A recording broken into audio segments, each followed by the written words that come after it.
We're seeing reports that President Trump is deploying more than 100 federal agents to Alameda County. What's your reaction to that move, and any idea where they'll go from there? Well, it's absolutely predictable. It's a script that's been written for centuries. It's the authoritarian playbook. You announce your intention to send the military to streets, doing domestic policing operations. You wildly overstate or completely make up crime statistics that are not real, that do not justify such action.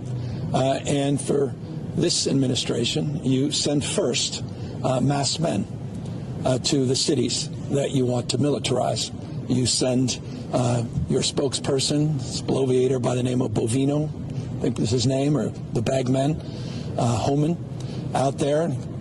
You do a bunch of social media videos. You bring your entire press corps there to highlight your patriotism as you're out there taking strawberry salesmen off the street. You find a few people that deserve to be taken off the street, unquestionably. You highlight those, but there's hundreds that are collateral damage. Communities are torn asunder, creates anxiety and stress, and that manifests into expressions of free speech. And then you use those expressions and those images as the justification to send the guard and suppress free speech, suppress free expression. And you do that not only June, July, August, September, but you dial it up around election time. You dial it up around November. You do it a few weeks before. You dial it up in more and more cities. You suppress the vote.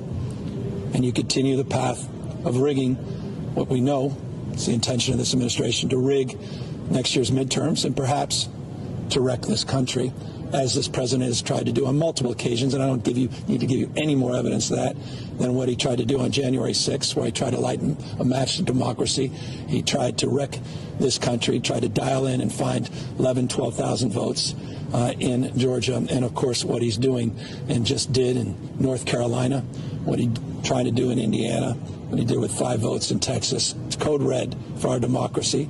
And this is as predictable as daylight and darkness. But the darkness of this administration has no peers. And it is a disgrace. But it is hardly surprising. It cannot be allowed to be normalized. And we need to call it out for what it is.